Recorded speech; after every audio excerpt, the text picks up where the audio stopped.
On est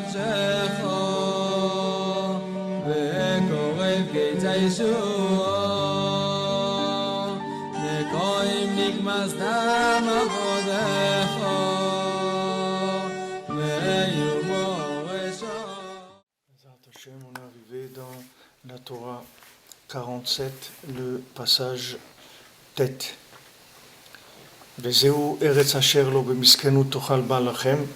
Donc ici, Rabbi Nathan il reprend dans la Torah avec des choses que lui il a entendues au moment où le Rebbe il a dit la Torah, et que quand le Rebbe il a écrit, il y a certaines choses que le Rebbe il n'a pas dites, lui il a ouvert un petit peu, c'est-à-dire donner un peu des explications. Alors c'est écrit Eretz Asher lo b'miskenu tochal ba lechem. C'est écrit que c'est une terre dans laquelle tu ne mangeras pas le pain dans la pauvreté. Kelomar Eretz shehu prinat emet, c'est-à-dire Eretz qui est le principe de emet. Comme on a vu que Titen emet de Yaakov, et c'est écrit Vayeshev Yaakov, que Yaakov il s'est installé en Eretz Israël. Ça veut dire le emet s'est installé en Eretz Israël. Ve'azhu beprinat harat panim.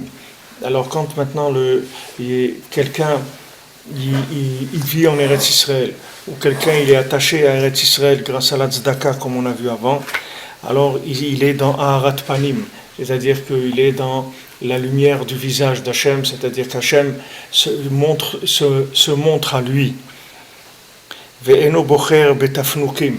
Et à ce moment-là, il ne choisit pas des plaisirs de ce monde, des gâteries, des choses qui sont juste des manières, des choses qui sont superficielles. Alken lo memiskenut. Donc c'est pour ça que c'est écrit que c'est pas dans la pauvreté. Mahmad dalut ve'aniut tochal balechem. C'est pas parce que tu es pauvre que tu vas manger que du pain. Velo sha'ar ma'adanim, tu mangeras pas d'autres plaisirs de la table.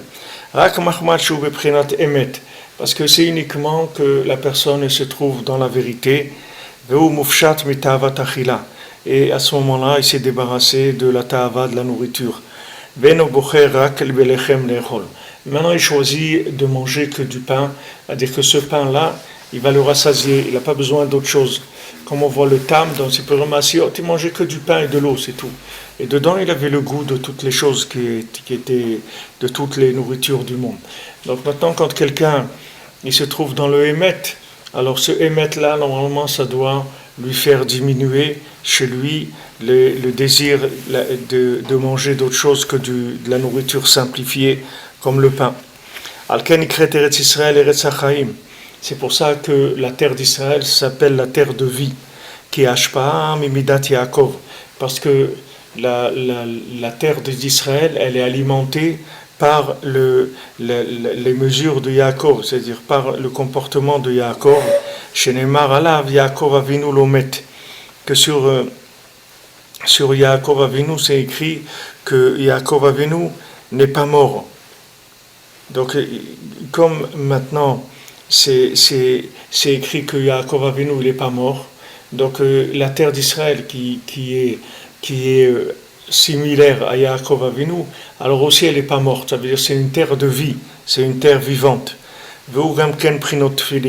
Et c'est aussi le principe des tfilin, que les tfilin ça s'appelle la vie, nimtsa qui a oches beminet haemet.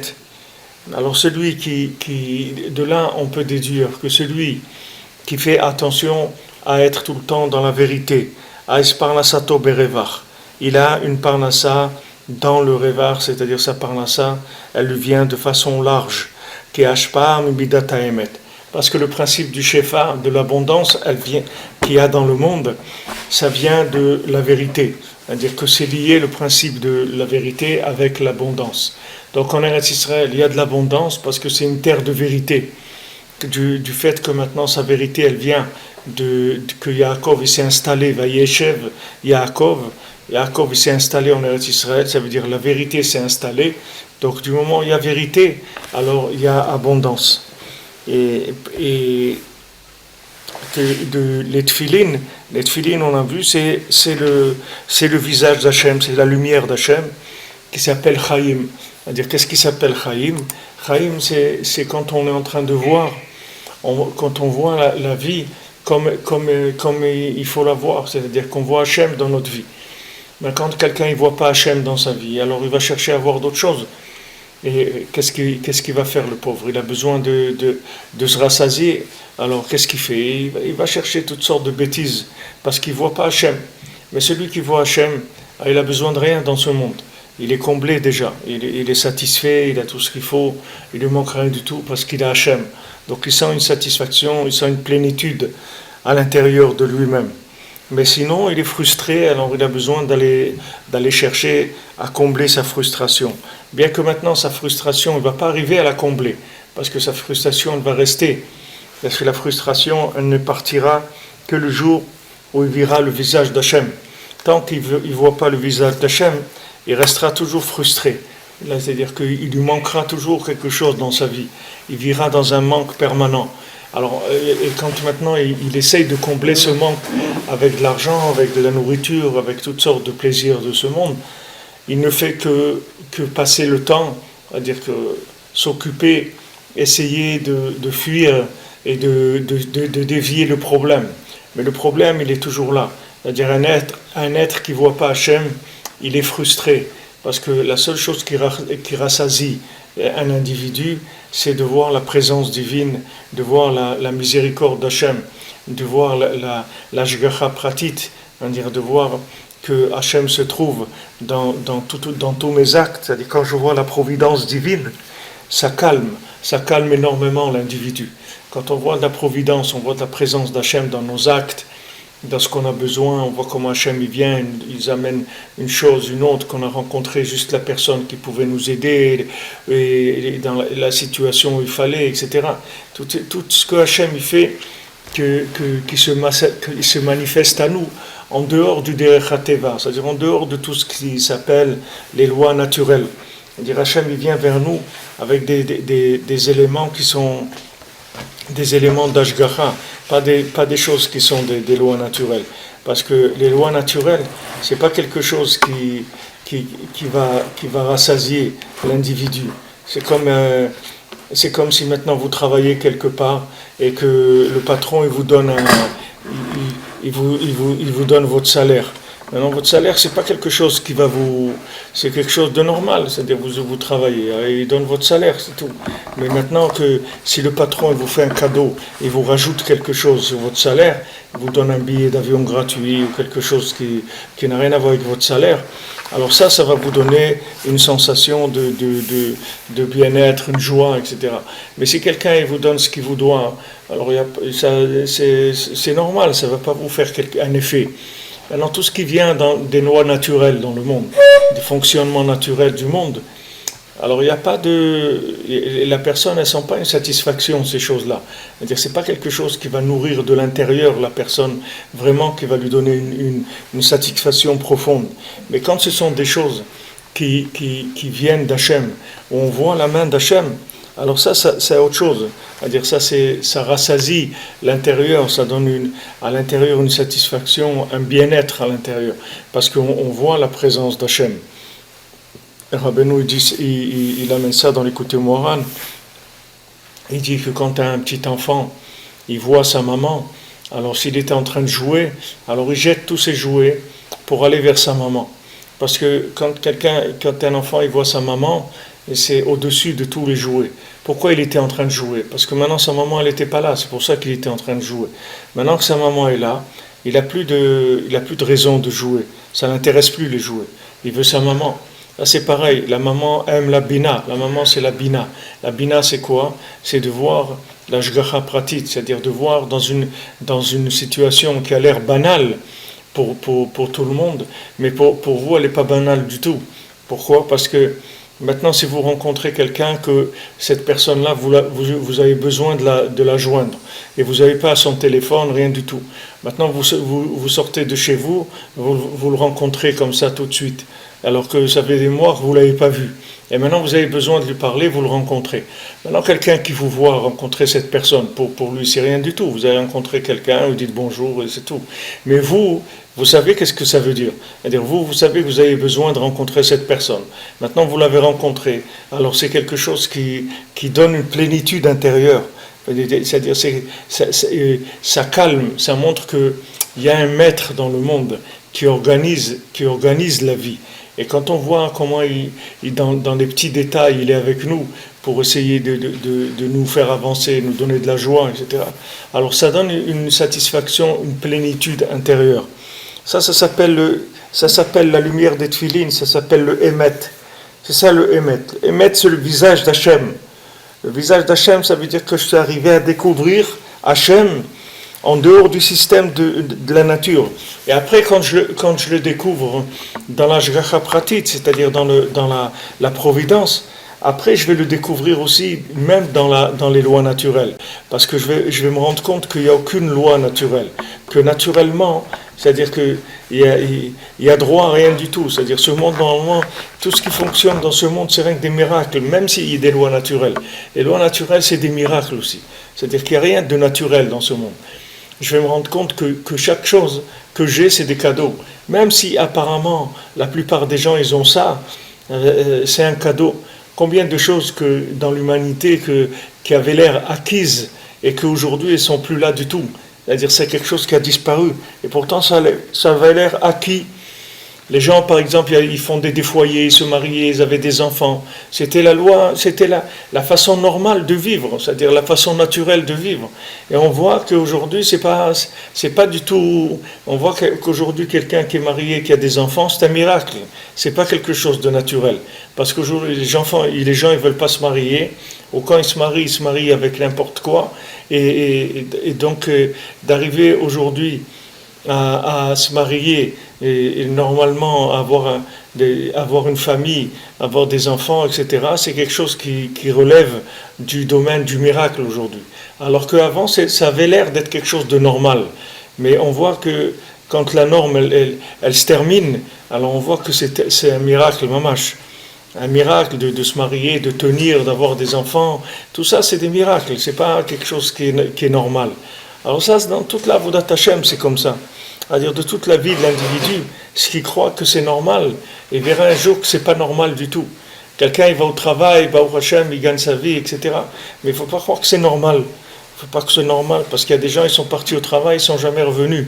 Ou ils ont été au travail, et il leur est tombé un truc sur la tête, ou ils ont perdu la tête, ou ils ont perdu n'importe quoi. Et voilà, ils ne peuvent plus travailler. C'est-à-dire, il n'y a pas de normes. Quand quelqu'un, il avance et il s'habitue à voir la providence divine, alors après, il s'habitue à apprécier toutes les choses, même les choses qui ont l'air normales, il les apprécie parce qu'il sait que ce n'est pas normal.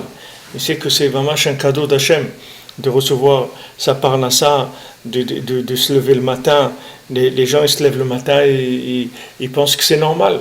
Et ils ne disent pas merci à Hachem parce qu'ils se sont levés le matin. Pourquoi ? Parce que pour eux, c'est normal qu'ils se lèvent le matin. Mais ce n'est pas vrai, ce n'est pas normal. Il y a des gens, ils ne se lèvent pas le matin. Il n'y a rien de normal là-dedans. Et petit à petit, quand on s'habitue à vivre avec la providence, alors on va voir que c'est tout ce qui a l'air normal, c'est pas normal du tout. C'est-à-dire c'est tout des miracles. BMS, c'est des miracles. Maintenant, à quoi ça sert de voir que notre vie, c'est des miracles ?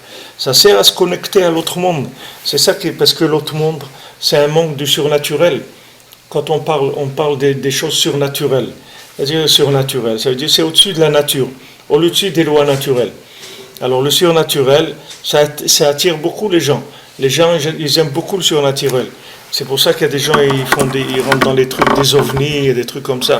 Mais le Ben Adam lui-même, c'est le plus grand ovni qui existe dans l'Olam. Il n'a pas besoin de rentrer dans les ovnis. Lui-même, c'est le plus grand ovni qu'il y a dans l'Olam. Si une personne, elle arrive à travailler, à fonder un foyer honnêtement, avoir des enfants qui font la Torah et tout, ça c'est plus grand que les ovnis. C'est beaucoup plus grand que les ovnis. Parce que c'est l'homme qui s'est construit dans un monde qui mène les individus à la destruction, à la folie totale. Alors quelqu'un, il est arrivé à être sauvé de ce courant-là de folie. Ça, c'est le plus grand miracle qui existe. Quelqu'un, il est arrivé à découvrir le tzaddik, il est arrivé à connaître Rabbi Nachman, il est venu déjà au Man Hoshana. Ça, c'est des miracles. Ce n'est pas des choses qui sont du tout dans les lois naturelles. C'est-à-dire que c'est pour ça aussi que Hanouka, on allume une petite bougie. On ne fait pas des feux d'artifice. C'est pas le 14 juillet Hanouka. Hanouka, on allume des petites bougies, une petite bougie. Pourquoi ? Pour montrer que et on n'est pas en train de faire de l'artifice, on est en train de voir que la lumière d'Hachem, elle se trouve dans tous les actes de la vie, qu'il y a une présence divine. Et ça, c'est quelque chose de discret, c'est pas quelque chose qu'on en fait un plat, parce que c'est quelque chose d'intime et de discret, que l'individu, il voit la main d'Hachem dans ce qu'il a besoin. Il a besoin de quelque chose, quelqu'un vient, lui amène, ou il a besoin de rencontrer quelqu'un, il le rencontre, il a besoin d'aller quelque part, juste il rencontre quelqu'un qui va là-bas, qui va l'accompagner. Combien chacun des miracles qu'il a dans sa vie, mais c'est discret, c'est intime, c'est des choses qui sont entre l'individu et le créateur, c'est très intime comme chose. Donc c'est une petite flamme, c'est pas une flamme qui va faire éclabousser l'humanité, c'est quelque chose qui va juste remplir la vie de la personne dans un rapport très intime avec Hachem. Maintenant après ça peut se transmettre et ça peut éclairer les autres, mais au niveau du rapport de l'individu avec son créateur, c'est quelque chose de très intime. C'est que cette lumière de Hanouka, elle est intime, elle est petite, elle est puissante, parce qu'elle est vraie. C'est-à-dire que c'est une vérité. C'est-à-dire quand maintenant la présence d'Hachem, elle devient vraie. Comment la présence d'Hachem, elle devient vraie? Par le fait que maintenant on voit la providence. Quand on voit la providence, alors on voit le visage d'Hachem. À ce moment-là, ça devient de la vérité. C'est comme il rapporte ici que Eretz Israël, c'est une terre de vérité. Pourquoi c'est une terre de vérité? Parce que c'est une terre dans laquelle il y a les yeux d'Hachem, c'est-à-dire il y a une providence qui est permanente. Cette providence, elle permet d'être connecté à Hachem tout le temps, de voir le visage d'Hachem. Et c'est ça que nos Chachamim ils font allusion, ils disent Kushtakae, c'est-à-dire que la vérité c'est quelque chose qui se tient, qui se maintient. Qui rabotenu zal darshu al pasuk ve'et kol haikum. Alors maintenant les Chamim ils ont été d'horaire sur le pasuk que est haikum, c'est-à-dire que le hikum, ils appellent maintenant l'argent que quelqu'un gagne, il appelle le hikum. Le hikum, ça veut dire c'est ce qui permet de se tenir debout. C'est ça le hikum. Zemamono shel adam shema amido al raglav. Ça c'est l'argent d'une personne qui le fait tenir sur ses pieds. C'est-à-dire que maintenant quand quelqu'un il a de la parnassa, il a un hikum. Hikum, ça veut dire que maintenant il peut tenir debout. Et c'est ça qu'a écrit la vérité. Celui que maintenant il tient dans la vérité, qui s'accroche à la mida de vérité, alors lui il est sûr qu'il va se maintenir. Donc Kae, c'est l'argent de la personne qui va se le faire tenir sur ses pieds. Au Parnasato Berevar, et à ce moment-là, il a la Parnassa Berevar. C'est-à-dire qu'il a une Parnassa abondante. Parnassa abondante, ça veut dire qu'il est satisfait. C'est-à-dire, qu'est-ce que c'est maintenant quelqu'un qui est riche? On dit quelqu'un qui est riche, c'est quelqu'un qui est joyeux de ce qu'il a. Quelqu'un qui est joyeux de ce qu'il a, il s'appelle un riche. Parce que maintenant, ce qu'il a, ça lui amène une satisfaction. Maintenant, quelqu'un qui n'est pas satisfait de ce qu'il a, ça veut dire qu'il ne voit pas la lumière de ce qu'il a. C'est quelque chose qui ne se rend pas compte. Donc, comme il ne se rend pas compte, la chose, elle ne peut pas lui donner la satisfaction qu'elle pourrait lui donner. Parce qu'il ne voit pas le visage d'Hachem dans cette chose-là. Donc, il a quelque chose, mais il pense que il a acheté cette chose-là, ou il a fait ça, etc. C'est pour ça qu'il a obtenu ça. Alors il n'y a pas une grande satisfaction à ça. Mais quand quelqu'un il voit la présence divine dans ce qu'il a, alors ça va lui amener une bracha. C'est-à-dire qu'il a une parnassa qui est abondante. Parnassa abondante, ça veut dire que dans sa parnassa, il voit la main d'Hachem. C'est ça qui donne l'abondance. L'abondance, c'est de voir la main d'Hachem. Si quelqu'un ne voit pas la main d'Hachem dans sa vie, tout ce qu'il va faire, ça ne va jamais le satisfaire. Jamais il va être satisfait, jamais il va être tranquille. Parce qu'il va être toujours frustré, il va lui manquer le principal dans sa vie. Archikra alokae, mais le mensonge, il ne tient pas. Kiu bestarat panim shuprinot emet. C'est parce que celui qui est dans le mensonge, il se trouve dans la face cachée de ce monde. Et la face cachée de ce monde, elle ne peut pas alimenter la personne, c'est l'obscurité. Alken, al-kol tzara shelo tavo gozrin tanit. C'est pour ça que chaque fois que Chas v'Shalom, il y a un malheur qui a pas, c'est-à-dire qu'il n'y a pas de malheur, on leur fait une xéra de tanit. Les Chachamim, ils font un décret et ils disent voilà, il faut jeûner maintenant. Qui me'achar chez Israël et tonim betzara, parce que Chas v'Shalom, le homme Israël, il est dans un malheur. Hem beprinot astarat panim. Alors il se trouve dans astarat panim, c'est-à-dire dans le visage caché d'Hachem. Prinat dinim, dans les dilim, dans la rigueur. Valken gozrim ta'anit. C'est pour ça qu'on fait un ta'anit, les shaber tavat achila, pour casser le désir de la nourriture. Vaza ye prinot ta'arot unesiut panim. Et à ce moment-là, il va y avoir de la lumière d'Hachem et nesiut panim, c'est-à-dire que Hachem, il va nous faire du favoritisme. Sheu prinat amtakat ou bitul adinim kanal. Que ça, c'est l'adoucissement et l'annulation totale des dinim, des rigueurs. Kilo esa panim chez medagdekim. Parce que lo esa panim, c'est que Hachem dit, quand les anges disent, mais Hachem, tu as dit que tu fais pas de favoritisme. Alors Hachem dit, comment je vais ne pas faire de favoritisme? Eux, ils font attention à ce qu'ils mangent, de ne pas manger beaucoup. Et ils mangent de kazaï, 30 grammes, et dans 30 et 60 grammes de pain. Ils font attention aux quantités de ce qu'ils mangent. Alors c'est normal que moi aussi, je vais leur faire du favoritisme. Le favoritisme, ça veut dire quoi? Ça veut dire que je vais leur montrer mon visage. C'est ça le favoritisme.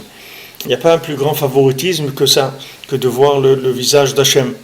Comme un Breslever, il a dit, regardez-moi, moi je suis un miracle de Rabbi Nachman. Il dit, racontez-moi un miracle de Rabbi Nachman. Il dit, regardez-moi, c'est ça un miracle de Rabbi Nachman. Parce que les gens, ils savent que s'il n'y avait pas le Rébé, où seraient les gens aujourd'hui? Dans quel inyan ils se trouveraient? Même si la personne n'est pas Breslev, elle ne vient pas à Ouman, et elle ne viendra jamais à Ouman. Et pour l'instant, on n'a pas l'intention du tout, en tout cas, de venir. Malgré ça, on peut faire de la personne quelqu'un qui va voir uniquement par le fait qu'il s'attache à des choses, que ces choses-là elles vont l'attacher à d'autres choses, etc. Et qu'il va voir quelque chose dans sa vie, comme on a vu pour Eretz Israël. Quelqu'un il n'est pas en Eretz Israël, alors on donne une tzedaka pour Eretz Israël, alors il est lié à Eretz Israël. Alors Yud Rabbeinu dit Ubazet avin niflaot b'divrei Avotenu zal. Maintenant, tu vas de ce qu'on a dit, tu vas voir les merveilles des paroles de nos sages. Shedarshu al pasuk ve'ayu chayechat lu'im ze hatolet filav. Que c'est écrit dans un verset, ta vie, elle sera pendue. Alors, qu'est-ce que c'est ta vie, elle sera pendue? Ze hatolet filav, c'est celui qui pend ses tefilines. On n'a pas le droit d'attraper les tefilines par la lanière et de faire pendre comme ça. C'est interdit. Alors les Khamim, ils ont dit, celui qui fait ça, alors sa vie aussi, elle est pendue. Gamamrou zeakone minapalter. Et ils ont dit aussi, c'est celui qui achète du boulanger goy, il achète le pain. Donc ils disent, voilà, qu'est-ce que c'est la vie de quelqu'un qui va être pendu, c'est-à-dire sa vie, elle va être en l'air comme ça. C'est celui qui fait pendre cette filine, ou celui qui achète du pain goy chez un boulanger goy. Maintenant, quel rapport entre ces choses-là? Et quand on lit comme ça, on voit aucun rapport. Quel rapport le boulanger avec les tefilines? Il n'y a pas de rapport. Et c'est ce qu'on a dit. Parce que les deux, c'est des paroles de vérité d'Hachem. Et les deux, elles parlent d'une seule chose. Parce que quelqu'un qui accroche comme ça cette filine dans un porte-manteau par la lanière, il les accroche comme ça, alors il est pogam dans les tefilines. Il fait un bgam dans les tefilines, parce que c'est pas un kavod de mettre les tefilines, de les accrocher comme ça. Chez Umidat Emet, maintenant qu'est-ce que les tefilines? C'est le Emet. Alors, Aizhu be'astarat panim, du moment où il n'y a pas de Emet, alors il se trouve dans le visage caché d'Hachem. Il ne voit pas le visage d'Hachem. Alors maintenant, son abondance à lui, elle va se limiter. Et ses nourritures, elles sont maintenant très réduites. Alors maintenant, il est obligé d'aller acheter des, du pain chez un boulanger. C'est-à-dire que ici, il ne dit pas d'Afka que c'est c'est pas, il faut regarder la Gemara là-bas, mais ici, il n'a pas l'air de dire que c'est un boulanger goy. Stam, ça veut dire qu'il a besoin d'aller acheter du pain. Nous, on a l'habitude, les gens, ils vont acheter la baguette, tout ça. Mais avant, c'était honteux, quelqu'un, elle allait acheter du pain. Ça n'existait pas, les boulangeries. Tous les gens, ils faisaient du pain à la maison. D'aller acheter le pain, c'était quelque chose de très comme ça, très, c'est comme des gens qui n'ont pas de maison, qui n'ont pas de foyer, qui n'ont rien, alors ils sont obligés d'aller acheter du pain. Mais c'était quelque chose de méprisable d'aller acheter du pain. C'est pas aujourd'hui les gens ils vont acheter des baguettes et des trucs, c'est normal, on va chez le boulanger, etc. Mais avant c'était pas comme ça. Avant celui qui allait chez le boulanger, c'est que il n'avait pas une vie de famille normale. Il y avait pas des gens, ils achetaient pas le pain, ils faisaient le pain chez eux. Donc maintenant quelqu'un qui est amené à devoir aller acheter le pain, ça veut dire que maintenant ça lui manque le pain chez lui. Il faut qu'il aille acheter du pain. Donc ça veut dire que son shefa, sa bracha, elle a diminué. Pourquoi elle a diminué? Parce qu'il fait pendre ses tefilines, parce qu'il accroche ses tefilines sur le porte-manteau. Alors ça entraîne que de la pauvreté, jusqu'à l'amener à devoir aller acheter du pain. Et donc, c'est ça qui dit, c'est-à-dire que tu n'as pas le terre, il est obligé d'aller acheter du boulanger. Valken ketiv al Eretz Israël, tamid Hashem Elokecha ba. Donc c'est écrit que sur Eretz Israël que les yeux d'Hachem sont toujours sur la terre d'Israël. Ki dover shkarim lo ikon leneged ha'enai.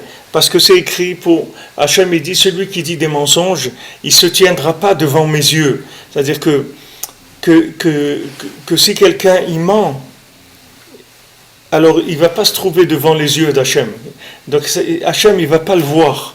Et si Hachem, il ne va pas le voir, alors lui aussi, il ne va pas voir Hachem. C'est-à-dire lui aussi, il ne saura pas qu'il y a Hachem dans la vie. Lui, il va croire que ce monde-là, c'est un monde de cause à effet, et si tu ne fais pas des choses, tu n'auras rien, et si tu fais des bêtises, tu auras ça, et si tu fais ça, tu auras ça, et si tu montes, tu seras en haut, si tu descends, tu seras en bas, et etc. C'est-à-dire tout des lois naturelles. Il ne se rend pas compte qu'il y a la main d'Hachem, et que Hachem, il peut faire des miracles dans la vie de tous les gens. Et même la vie qu'on a, déjà, c'est tout des miracles. Mais pour voir ça, il faut être émette, parce que si on est émette, alors on attire sur nous le regard d'Hachem. Et quand Hachem il nous regarde, c'est comme ça qu'on le voit. C'est-à-dire qu'une fois que lui il nous regarde, alors on a l'autorisation nous aussi de le voir. Mais si Hachem il veut pas nous voir, parce qu'on ment, on est dans le mensonge. Et Hachem il a dit celui qui ment, il se tiendra pas devant mes yeux.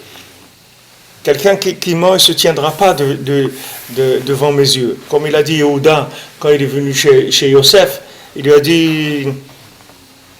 dit Kamocha ke Paro, toi tu es comme Paro, toi tu dis des choses, tu ne les fais pas. Toi tu as dit que maintenant, amenez-nous, amenez-moi votre petit frère et Binyamin, et je vais vous laisser libre. Voilà, on t'a amené Binyamin. Pourquoi maintenant tu commences à faire des histoires? Pourquoi tu commences à faire des histoires? On voit que le nian de Binyamin, il est lié avec le nian du Gezel. Parce que lui, il aura fait toute une histoire de Gezel, de vol, pour attraper Binyamin. Il aura remis l'argent dans leur sac à chacun, etc. Et après, c'est comme ça qu'il a attrapé Binyamin. Alors Binyamin, ça représente la droite, ça représente le nian que la droite, c'est le kavod que quelqu'un il peut avoir dans la Torah, dans la vie, le kavod. Alors Yosef, quand ils lui ont dit on n'est pas des espions, on est des gens honnêtes. Alors Yosef il a dit c'est fini ces histoires-là. Moi je peux pas vous croire maintenant. Moi je peux vous croire que le jour où vous allez décider que vous allez faire la Torah sans le kavod, sans les honneurs. À ce moment-là, je croirais que c'est vrai. Mais sinon, ça veut dire que vous êtes des espions. Vous êtes venus pour profiter, vous êtes pas des gens vrais. Parce qu'ils ont dit Kenim alachnu, on est des gens vrais, des gens de Ken, de oui, on est des gens de vrais. Et il leur a dit, c'est pas vrai, vous n'êtes pas des gens de vérité, vous êtes des espions. Maintenant, vous devez me prouver que vous n'êtes pas des espions. Amenez-moi Binyamin. Alors Yehuda, il est venu, il a dit à Yosef, tu es un menteur, parce que tu es comme Paro, tu mens. Paro, c'est un menteur, toi aussi tu mens. Tu mens, je veux dire que tu es en train de dire des mensonges, parce que tu nous as dit, Amen Binyamin, juste je le vois, et après vous reprenez Shimon et vous partez, etc. Maintenant tu as amené Binyamin, tu as trouvé une histoire pour le garder. Donc les Maasé, tu es un menteur. Ça c'est le rapport entre Yehuda et Yosef. C'est-à-dire que maintenant, quand les gens ils voient le tzaddik, ils croient que Chas v'Shalom, le tzaddik, il veut leur faire du mal, parce qu'il leur a enlevé des choses. Il y a des gens, ils avaient des choses, ils sont venus chez le tzaddik, il leur a enlevé ces choses-là. Alors ils croient que Chas v'Shalom, le tzaddik, il veut leur faire du mal. Et le tzaddik, il veut faire que du bien à la personne. Quand la personne, elle vient chez le tzaddik, et après elle voit que sa parnassa est devenue difficile. Avant, il avait une bonne parnassa. Maintenant, il est venu à Ouman Arushana, il voit qu'il a des problèmes de parnassa. Il dit, mais attends, moi j'ai été pour avoir une bonne parnassa, une meilleure. Maintenant, je viens, j'ai une parnassa pire qu'avant. Mais parce que le tzaddik, il sait ce qu'il fait avec les individus. C'est pas parce qu'il sait que pour lui, c'est ça qu'il lui faut maintenant. C'est ça qui va être bien pour lui. Alors, le tzaddik, il fait ce qui est bien pour lui. Comme Rabbeinu, il avait un élève qui s'appelait Reb Avram, celui qui écrivait les Torot avant Rabbi Nathan. Et lui, c'était un banquier, il était très riche, etc. Et Rabbeinu, une fois, il lui a dit, je veux que tu deviennes un mendiant. Et alors, quand il a entendu ça, il s'est sauvé de Rabbeinu, parce qu'il ne voulait pas entendre des choses comme ça. Alors, Rabbeinu, après quelques années, l'autre, il est bien sûr, si Rabbeinu il a dit, c'est comme ça que ça allait être. Bémet, il est devenu très pauvre. Alors, Rabbeinu, une fois, il passait, alors Rabbeinu lui a dit, alors nous, Avram Mele, nous, alors qu'est-ce qui avait raison? Alors il ne voulait pas écouter parce que ça ne l'arrangeait pas d'écouter. Mais il faut savoir que le tzaddik, tout ce qu'il fait avec nous, c'est rien que du chesed, c'est tout. Même si quelqu'un il voit qu'il a une parnassa difficile et qu'avant elle était plus facile, sa parnassa, il doit savoir que toute cette parnassa difficile, c'est un chesed gadol que le tzaddik il fait à l'individu. Maintenant, il ne comprend pas comment il marche le système, mais un jour il va comprendre, il va voir tout comment ça marche. Pour l'instant, le tzaddik, il a l'air de faire des choses qu'il a emprisonné Binyamin. Alors ça a révolté Yehuda, parce que Yehuda il s'est porté garant pour son frère. Alors il était très très embêté. Yehuda il a dit à Jacob, si je te ramène pas Binyamin, tu tues tous mes enfants et trucs et tout, je fauterai devant toi toute ma vie, je serai comme un fauteur, etc. Il s'est beaucoup engagé pour Binyamin, parce que lui il était sûr de lui. Il a dit, qu'est-ce qu'il y a, on va aller là-bas, on va lui montrer Binyamin, et c'est tout. Mais il ne s'imagine pas que Yosef il allait lui prendre le Binyamin, allait l'enfermer. Ça, il était loin d'imaginer une chose pareille. Surtout Yehuda, c'est des gens très très forts. C'est des gens. Il a dit, regarde, si tu t'arranges pas et tout, moi je vais détruire toute l'Égypte. Je vais te tuer à toi, Paro, toute l'Égypte, je vais la détruire. Alors Yehuda, c'était pas des gens, c'était des gens très très forts. Donc il est venu parler avec Yosef de façon dure, en disant c'est quoi que tu nous fais, etc. Mais tout ça, ça venait de l'Astara. Tout ça vient de l'Astara. Tout ça, c'est parce qu'ils ont vendu le tzaddik. Tout ça, ils ont vendu le tzaddik. Les gens, ils ont le tzaddik, commencent à faire de l'argent avec le tzaddik, ils vendent le tzaddik. Et dire voilà, on va faire des trucs comme ça, des bracelets, on va les vendre et on va gagner de l'argent sur ça, on va gagner de l'argent sur ça. Et après, ça devient un commerce. C'est-à-dire, ils font du commerce avec le tzaddik. Et quand les gens ils font du commerce avec le tzaddik, ça entraîne la starat panim. C'est-à-dire que les gens, au lieu de voir la lumière du tzaddik, ils ne voient rien du tout. Le tzaddik, il va se montrer à eux. Il va se montrer à quoi? Des gens qui ont commercialisé le lien de Yosef, ils en ont fait une activité commerciale. C'est sûr que non. C'est sûr que le tzaddik, il va pas se montrer à des gens comme ça. Alors, les gens, ils sont dans Starat Panim, ils voient Yosef, ils croient que c'est Paro. Et c'est normal, parce qu'ils l'ont vendu. Alors c'est normal que Yosef, il ne veut pas venir avec des grandes péotes, une grande barbe, avec une grande kippa, et en leur disant shalom et tout. Il va venir avec une tête de Paro, il va leur dire c'est quoi ça, qu'est-ce que vous voulez ici? Allez, circulez, du balai, dégagez d'ici. Ils vont dire mais attention, nous on est des trucs. Il dit qu'est-ce que vous êtes? Rien du tout. Il dit, qu'est-ce que vous êtes? Vous n'êtes rien, qu'est-ce que vous êtes? Des gens qui cherchaient à faire de l'argent avec le tzaddik et chacun à se trouver sa petite planque et s'arranger. Le tzaddik, c'est pas ça qu'il veut. Le tzaddik, il veut qu'on le fasse connaître dans le monde, c'est ça qu'il veut. Il veut pas qu'on le vende, il veut qu'on le fasse connaître. C'est ça qu'il veut, c'est pas de vendre. De vendre, et quelqu'un il veut vendre, il a qu'à vendre des falafels ou de vendre des merguez ou n'importe quoi, c'est tout. Mais qu'est-ce qu'il est en train de vendre le tzaddik? C'est pas. Alors c'est ça qui a entraîné que après il voit Yosef, il le voit comme un tyran, il le voit comme si c'était Paro. Alors ils ont peur de venir chez lui. Les gens ils ont peur de venir chez Rabbeinu parce qu'il va leur enlever ce qu'ils ont, qui sont pas bien, mais ils croient que c'est bien. Et la même chose en Eretz Israël, les gens ils montent pas en Eretz Israël parce qu'ils ont peur. Ils ont peur de quoi? Ils ont peur de qu'ils vont plus être ce qu'ils sont, et c'est normal parce qu'ils sont dans le mensonge. Alors, quand ils passent la douane, en Israël ils rentrent, c'est une terre de Hémet. Il n'y a pas de mensonge. Il n'y a pas de mensonge. C'est pas si tu es quelqu'un de vrai, alors tu seras encore plus vrai que ce que tu étais en dehors d'Israël. Mais si tu étais un clown et que tu fais semblant d'être quelque chose, etc., en Israël, il n'y a pas de clown. C'est fini la clownerie. En Israël, on va te mettre à ta place, c'est tout. Tu vas te mettre à ta place. Tu vas t'asseoir à ta place. Tu n'auras pas une autre place. Maintenant, si tu étais sous-estimé en dehors d'Israël, alors on te fera une réévaluation en Israël. Ça peut être une réévaluation à la hausse ou une réévaluation à la baisse. Tout dépend si tu étais dans la vérité ou pas. Si quelqu'un de vrai, tu n'as rien à craindre de venir en Eretz Israël. Au contraire, tu seras que mieux qu'en dehors d'Eretz Israël. Tu ne peux pas être moins bien. Parce que Eretz Israël fait ressortir la vérité, et elle fait ressortir la bracha, le shefa. Il y a une abondance extraordinaire qui vient. Mais si maintenant tu es dans le mensonge, il vaut mieux que tu restes là-bas, parce que le mensonge, en Israël, il ne vit pas le mensonge. On ne peut pas vivre dans le mensonge. La terre, elle détruit le mensonge. Donc il n'y a pas de... On ne peut pas vivre avec le mensonge. Alors c'est ça qui fait peur.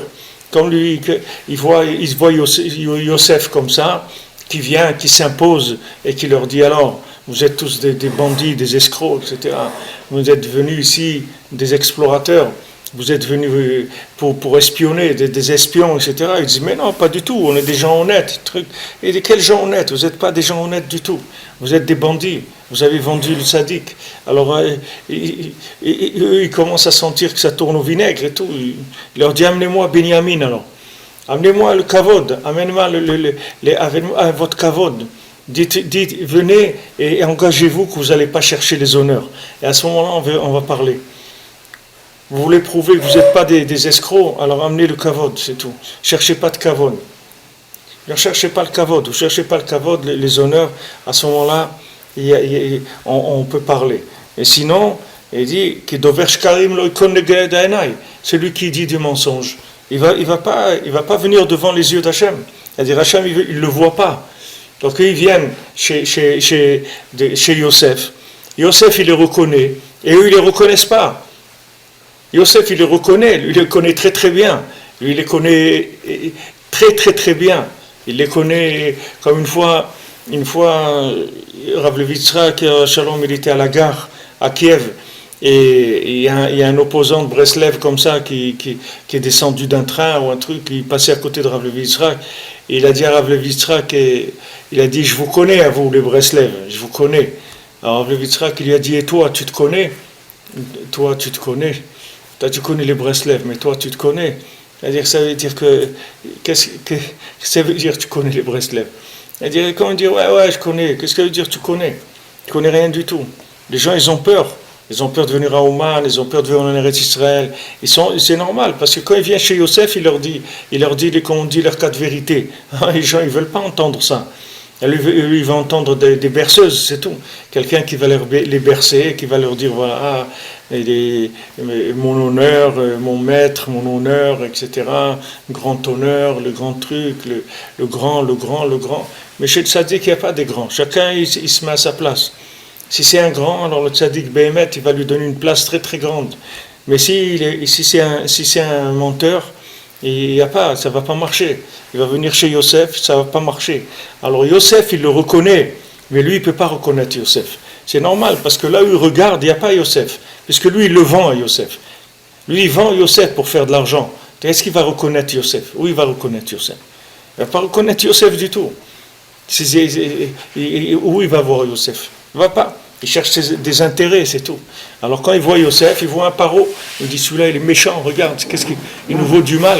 Il a pris notre frère Shimon, et maintenant il a pris notre frère Binyamin. Et c'est un méchant, c'est quelqu'un qui ment. Il a dit, tu es un menteur comme paro, tu mens comme paro, etc. Pourquoi? Parce qu'il ne peut pas reconnaître le tzaddik. Il ne peut pas, il a trop de mensonges, il ne peut pas reconnaître. Mais les gens qui sont dans le Hémet, ils reconnaissent tout de suite le tzaddik. Ils n'ont aucun problème de reconnaître le tzaddik, parce qu'ils savent que c'est la seule personne au monde qui peut les aider. Mais quelqu'un qui ne cherche pas la vérité, il ne va pas du tout reconnaître le tzaddik. Ça ne l'intéresse pas, Bichlal. Le tzaddik, c'est quelque chose qui ne l'intéresse pas, parce que ce qu'il cherche, ce n'est pas le Hémet. Quand il vient chez Yosef, il n'y a que du Hémet. Alors, c'est normal, quand il voit Yosef, il voit Paro, lui. Et Yosef, tu te rends compte, le frère de Yosef, il voit Yosef, il croit que c'est Paro. Il ne reconnaît pas son frère, Bichlal. Il ne reconnaît pas que c'est son frère. Il ne reconnaît pas que c'est le tzaddik, c'est celui qui lui disait qu'il était le manik du Ham Israël. Au lieu de reconnaître Yosef, il voit Paro. Il dit Kamocha ke Paro. Et qu'est-ce que c'est Yehuda? Yehuda, c'est la Malchut. Yehuda, c'est David Amelech. Yehuda, c'est la Malchut du Ham Israël. C'est la Torah du Ham Israël. C'est pas. Et le Zohar il dit pourquoi Yehuda il est venu, il a dit à Yosef, moi je vais te tuer, etc. Moi j'ai pas besoin de toi. Moi j'ai pas besoin de toi. Mais Yosef il a dit c'est sûr que tu as besoin de moi. Parce que jamais tu te révéleras en tant que Mashiach si moi je suis pas là. D'abord Mashiach ben Yosef et après Mashiach ben David. D'abord Mashiach ben Yosef. Ben Yosef il va être metaken, il va être taken l'alliance. Il leur a dit à tous vous voulez manger? Vous faites la Brit Mila, les amis, sinon il n'y a pas de manger. Il dit, mais quoi, c'est quoi? Il n'y a pas. Tu fais Brit Mila où il n'y a rien à manger, c'est tout, il n'y aura plus de manger, il n'y aura plus rien du tout. Tu fais Brit Mila, tu fais Tikkun Klali, tu vas au mikvé, tu t'arranges un petit peu. Sinon, il n'y aura rien. Il n'y aura pas de parnassa, il n'y aura rien du tout. Alors, c'est sûr que c'est un homme comme ça, les gens, ils ne l'aiment pas. Et ils cherchent des gens qui leur donnent qui leur passent de la pommade, qui leur disent ouais toi t'es bien, tu es super, tu as une bonne tête, tu as un truc et tout. Mais le tzaddik il va pas te dire ça, le tzaddik il va te mettre à ta place, c'est tout. Si ta place elle est bien, il va te donner une bonne place. Mais si tu es en train de te tromper, il va te mettre à ta place aussi. Alors quand lui voit Yosef, il le reconnaît pas, mais Yosef il le reconnaît tout de suite parce qu'il le connaît, il sait qui il est. Alors Yehuda il dit à Yosef, mais moi, j'ai pas besoin de toi, moi j'ai un Mashiach sans toi. Comme ça il dit le Zohar. Il dit, moi j'ai un Mashiach sans toi. Yosef il dit, il n'y aura pas de Mashiach sans moi. Parce que moi, tant que j'ai pas fait sortir tout le Hémet qu'il y a dans le monde, c'est-à-dire de montrer que tu vois des gens qui ont l'air très loin, mais ces gens-là, Béhémet, Hachem il les aime beaucoup parce que c'est des gens vrais. Ils font pas beaucoup, mais le peu qu'ils font, c'est vrai. Alors tant que maintenant ce vrai-là, je l'aurais pas révélé dans le monde, il n'y aura pas de Mashiach. C'était ça toute la discussion entre Yehuda et Yosef. C'est-à-dire que Yehuda il dit, moi j'ai la Torah, j'ai la Malchut d'Hachem, j'ai pas besoin de toi. Yosef il dit, moi, sans moi, jamais le pouvoir d'Hachem il s'installera dans le monde. Parce que pour installer le pouvoir d'Hachem, d'abord il faut amener de la vérité, il faut nettoyer le monde du mensonge. Tant qu'il y aura des gens mensongers, alors il n'y a pas de Mashiach. Mashiach il ne peut pas venir dans le mensonge. D'abord on va nettoyer le monde, on va montrer la vérité. Une fois que les gens ils auront la vérité, à ce moment-là, on va instaurer le pouvoir d'Hachem. Le pouvoir d'Hachem. Regardez ce qui se passe dans les mondes. Les gens ils croyaient qu'ils étaient forts, qu'ils avaient des sociétés, des inyanim, etc. Tac, ils viennent quelques fous comme ça, ils mettent des bombes, ils tuent des gens, ça y est, les gens ils sont par terre. Ils ont peur, ils ont truc. Alors, où est ta force? Tu n'as pas de force, tu n'as aucune force. Il faut que tu reconnaisses que tu n'as aucune force du tout. Que la seule force qu'il y a, c'est le Hémet, c'est Hachem, c'est tout, il n'y a rien d'autre. Il faut chercher le Hémet. Il ne faut pas chercher les choses qui ne sont pas vraies, c'est pas intéressant. Donc il leur a dit, voilà, vous m'amenez Binyamin, sinon il n'y a pas à discuter, Bichlal. On ne va pas plus loin. Binyamin, c'est le kavod, Rabbeinu dit. Le kavod, il faut que tu lâches le kavod, tu donnes le kavod à Hachem, c'est tout. Tu dis, voilà, moi, je suis rien du tout, moi. Moi, j'ai pas. Si j'ai appris de la Torah, alors qu'est-ce qu'il y a que j'ai appris de la Torah? Si je suis obligé d'apprendre la Torah, qu'est-ce que j'ai fait? J'ai fait que mon obligation, c'est tout. Qu'est-ce que j'ai fait? Je vais m'enorgueillir sur les gens parce que moi, je connais la Torah, ils ne la connaissent pas. C'est quoi Yosef, il dit. Tu ne peux pas me reconnaître parce que c'est pas la vérité que tu cherches. C'est normal que tu ne peux pas me reconnaître. Alors non seulement il voit Yosef, il ne le voit pas comme Yosef, mais il le voit comme Paro à Yosef. Yehuda, il vient, il croit que c'est Paro. Il dit, tu es Paro, toi. Tu es un menteur, tu es un manipulateur, tu es un truc. Il voit le tzaddik comme le contraire. Comme Korach, il dit à Moshe Rabbeinu, qui tu es, toi? Tu es un imposteur, tu t'es imposé sur nous. Tu es venu te mettre comme patron sur nous. Nous aussi, on connaît la Torah. Il n'y a pas que toi qui connais la Torah. Qu'est-ce que tu viens te mettre comme un patron sur nous? Il a dit, Moshe, il a dit, moi, je suis un patron. Mais viens, prends ma place. Dis à Hachem qui te donne ma place. Je te la donne, je te la fais cadeau, ma place. Vaïkra, c'est faire Vaïkra. Rachid dit, pourquoi Vaïkra? Pourquoi Vaïkra? Parce que toujours Hachem, il était obligé de Vaïkra Hachem el Moshe. Toujours Hachem, il appelait Moshe. Pourquoi? Parce que Moshe, il s'est sauvé. Moshe, il ne voulait pas de kavod, il ne veut rien du tout. Il ne voulait pas être un leader du Ham Israël, il ne veut rien du tout. Laissez-moi tranquille, je ne veux rien de tout ça. Je ne veux rien de tout ça. Ça ne m'intéresse pas. C'est Hachem qui l'a obligé. Et Hachem, il s'est mis en colère sur lui. Il l'a obligé, il lui dit, regarde, ou tu les fais sortir d'Égypte, ou ils ne sortiront jamais d'Égypte. Sache-le. Alors à ce moment-là, il a accepté, Moshe Rabbeinu, ce travail-là. Et ce travail qui n'était pas facile du tout. Maintenant, il vient Korach, il croit que lui, c'est un honneur, ce travail-là. Il croit que, comme lui, il cherche l'honneur, il croit que c'est ça le poste de leader du Ham Israël, c'est un poste honorable ou honorifique ou avec de l'honneur. Mais il se trompe complètement. C'est le poste où il y a le plus c'est le plus de bisayon, où la personne elle souffre le plus de cette place. Les gens qui sont vrais, c'est des gens, ils souffrent d'être des leaders. C'est une souffrance pour eux. C'est pas quelque chose qui leur amène du plaisir. C'est des issourim. C'est de la souffrance mamash. C'est pas. Eux ils croient que Moshe Rabbeinu il kiffe, c'est un patron. Mais c'est pas un patron du tout. C'est un bonhomme. Il a toute la souffrance du monde d'aller sur lui. C'est ça un leader. Un leader, c'est quelqu'un qui prend toute la souffrance du monde sur lui. Et il a honte de cette place. Parce qu'il est conscient de la vérité, de ce que c'est Hachem. Il a honte d'avoir cette place-là. Alors lui, Korach, il voit le truc, super, leader, patron, et pourquoi moi aussi je peux être patron, etc. Mais c'est normal, parce qu'il voit Moshe comme lui, il est. C'est ses paroles. Yehuda, il vient, il dit, toi, tu es Paro. Il dit, moi, je suis Paro. Il dit, oui, tu es Paro. Je te vois, je vois que tu es Paro. Je vois que tu es un menteur comme Paro. Yosef Hatzadik, il lui dit, tu es un menteur comme Paro. Comment quelqu'un peut arriver la tête à l'envers comme ça? Comment la tête elle peut se tourner, être complètement à l'envers? C'est parce que le Ben Adam, il ne cherche pas le Hémet, c'est tout. Donc maintenant, tu lui montres le Hémet, il le voit à l'envers. Regarde le monde, comment il voit Israël. Un pays d'imposteurs. Voilà un bonhomme de l'armée israélienne. Il a été en vacances en Angleterre. Ils l'ont arrêté. Ils l'ont pris en interrogatoire, parce qu'ils ont les listes, c'est-à-dire dès que quelqu'un il se met dans Facebook ou un truc, les Palestiniens ils prennent les noms et ils portent plainte dans le monde sur eux, comme quoi c'est des gens qui ont assassiné des Palestiniens. Et les pays prennent ces listes au sérieux. Ils les enregistrent. Le gars il est descendu à l'aéroport, ils l'ont attrapé tout de suite, ils l'ont emmené en interrogatoire, ils l'ont arrêté. Et c'est un bonhomme, c'est un commerce, c'est un type qui fait du business. C'est un réserviste de l'armée, mais un type qui a un poste, un gradé de l'armée. Mais dans sa vie, c'est un businessman. C'est pas un homme de. Ils l'ont arrêté. Il a fallu faire intervenir le gouvernement, les trucs et tout. Après, ils ont dit excusez-nous et tout. Ils l'ont libéré. Mais alors que les autres, regarde les gens qui massacrent dans le monde. Regarde Poutine, il a rasé 2 villes entières. Il a tué 40 ou 50 000 personnes. C'est même pas mentionné dans les informations. Rien du tout. Pourquoi ils en veulent tellement à Israël? C'est ça, parce que comme eux, ils cherchent le mensonge. Ils voient Israël comme Paro. Au lieu de voir comme Yosef, ils le voient comme Paro. Au lieu de les voir comme des gens qui vont sauver l'humanité, ils les voient comme des gens qui veulent détruire l'humanité. C'est normal, parce qu'ils cherchent le mensonge. Donc ils voient tout à l'envers. Ils voient tout à l'envers. C'est pour ça que Yosef, quand ils sont venus, il a été très dur avec eux.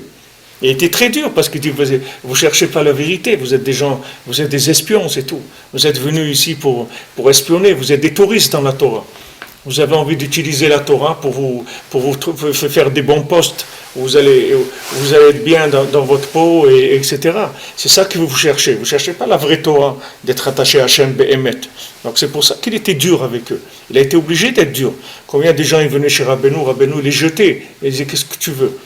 Qu'est-ce que tu viens? Qu'est-ce que tu veux chez moi? Parce qu'il voyait que la personne ne cherchait pas la vérité. Tellement quelqu'un il peut se tromper dans sa vie, voire à l'envers.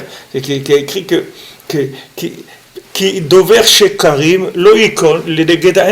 Celui qui dit du mensonge, il ne pourra pas venir devant mes yeux. Ça veut dire que maintenant, la Hashgacha d'Hachem, elle ne peut pas être sur lui. C'est-à-dire que Hachem, il ne peut pas mettre ses yeux sur lui pour lui arranger sa vie. Parce que c'est un menteur.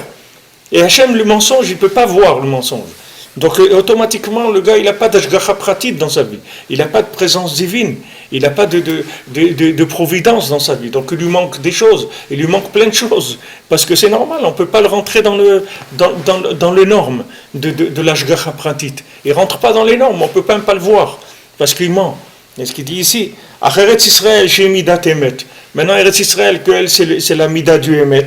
Tamid ene Hashem ba. Toujours, celui qui émet, toujours les yeux d'Hachem, ils sont avec lui. Toujours. Toujours les yeux d'Hachem, ils sont avec la personne. Ça veut dire que celui qui émet, il dit ici, il manque de rien. Il manque de rien. Il dit ici, il a la bracha, il a shefa. Pourquoi? Parce que comment Hachem il va mettre quelqu'un dans ce monde, il ne veut pas lui donner le parnassa, il ne va pas lui donner ce qu'il a besoin. C'est sûr qu'il veut lui donner. Mais lui, il se met dans le mensonge. Quand il se met dans le mensonge, il se coupe d'Hachem. Que Hachem il ne peut pas s'occuper de lui. Hachem il ne peut pas le voir, puisque le mensonge il ne peut pas tenir devant les yeux d'Hachem. Après il pleure qu'il n'a pas ça, il n'a pas ça. C'est pas ça qui lui manque, c'est le Hémet qui lui manque. Il ne lui manque pas la bracha, c'est que c'est le Hémet qui manque. Si quelqu'un n'a pas de Hémet, il ne peut pas avoir de bracha dans sa vie. D'où elle vient la bracha? Elle vient que le Ben Adam il est amiti. Ça ne veut pas dire qu'il est grand, il est vrai. Il n'y a pas besoin d'être grand, il y a besoin d'être vrai. Même si un bonhomme il fait des avérotes toute la journée, c'est pas ça qui est grave. Ce qui est grave, c'est s'il n'est pas vrai. C'est ça qui est grave. Mais c'est pas de faire les avérotes qui est grave. C'est d'être vrai, de ne pas être vrai. Il faut être vrai, c'est tout. Un Ben Adam, il est ce qu'il est, c'est tout. Il n'y a pas besoin de faire du cinéma. Mais un Ben Adam, il est ce qu'il est, c'est tout. Qu'est-ce qui va... Yosef, il leur dit, regardez, vous êtes des gens, vous avez besoin de moi. Je suis venu pour vous réparer. Eux, ils se mettent à se moquer de lui. C'est normal, ils ne cherchent pas la vérité. Alors ils se moquent de lui. Alors il dit, ah bon, vous moquez de moi, ok, allez, shalom. Il s'en va, en Égypte. En Égypte, Paro, il le voit, il dit, mais toi, tu es le patron de l'humanité. Paro, il le reconnaît tout de suite. Il dit, mais toi, tu es le patron du monde, toi. Vas-y, tiens, prends les clés. Tu fais ce que tu veux. Personne ne bouge. C'est toi qui décides tout ce qui se passe dans mon pays, c'est toi qui vas le décider. Alors après, ils viennent. Et quand ils viennent, ils ne le reconnaissent pas, c'est normal. Comme ils ne l'ont pas reconnu dans les rêves, ils ne l'auront pas reconnu là-bas non plus. Et lui, il leur a fait toutes ces tarboulottes, que c'est des voleurs, qu'ils ont volé le son vert. Tout ça, il leur a fait pour leur faire prendre conscience où ils se trouvaient. Jusqu'à qu'après, ils se sont prosternés à lui. Il leur a dit, Ani Yosef. Il dit, Ani Yosef, il a dit, qu'est-ce que je vous avais dit?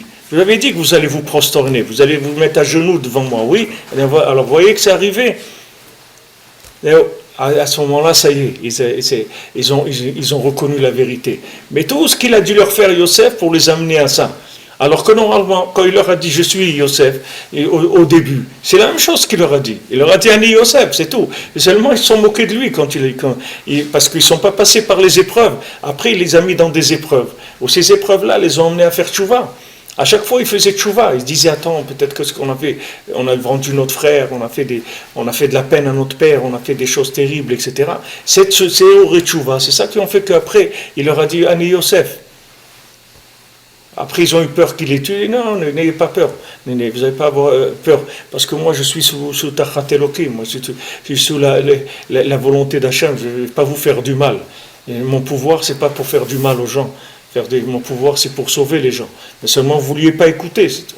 Vous n'avez pas voulu écouter. Alors, c'est ça qui a fait ces situations-là. Alors, c'est ce que Rabbeinu dit ici. Eretz Israël, c'est Midat HaEmet. Donc, les gens qui ne sont pas Emet, il ne faut pas qu'ils viennent en Israël. Parce que leur vie, elle ne va pas être bien en Israël. Parce qu'en Israël, ce qui n'est pas Emet, ça ne passe pas. Ça ne marche pas. Et ils le disent les gens, même des gens qui avaient des postes. J'avais lu un article d'un chanteur français, je ne sais pas comment il s'appelle, un chanteur français, il a dit, il est venu en Israël, et après il a écrit un article, ou c'est une interview, il a dit, ici en Israël, il faut que vous commencez comme si vous n'avez pas de passé, comme si vous avez réussi dans rien. Vous venez ici, vous allez faire vos preuves comme si vous commencez aujourd'hui. C'est pas, il n'y a pas de CV ici. Le CV, il le jette. Il dit voilà, viens, mets-toi au travail. On va voir tout de suite. Il y avait une dame que je connaissais qui travaillait comme graphiste. Alors elle m'a raconté, elle m'a dit quand elle a appris, elle est sortie de l'école et elle a été dans les imprimeries pour chercher du travail. Alors elle est rentrée chez un imprimeur, elle lui a dit voilà, regardez, j'ai un CV, j'ai fait une école de ça. Alors il a dit laisse ces papiers-là, et dit voilà, regarde, tu as un modèle là d'une facture, tu as 5 minutes pour faire le graphisme. Si tu fais ça en 5 minutes, je te prends tout de suite, je n'ai pas besoin des papiers. Et si tu peux pas faire ça en 5 minutes, va voir ailleurs. Bien sûr, elle a pas pu, elle est partie. Parce que les gens, ils te mettent à ta place. Tu viens avec un CV. C'est quoi ce CV-là? Qu'est-ce que ça veut dire le CV? Ça veut dire que tu es opérationnel, tu sais faire quelque chose? Ok, voilà. Savoir faire quelque chose, c'est que ça, tu as 5 minutes pour le faire. Tu le fais en 5 minutes, hein? Allez. Tu vas en Israël, tu rentres dans des entreprises où les gens, en 8 heures, ils font plus que ce que quelqu'un il fait en France en une semaine. Ils ont plus de rentabilité qu'une semaine de travail, que ce qu'un Ben Adam fait 40 heures et en 8 heures ils le font.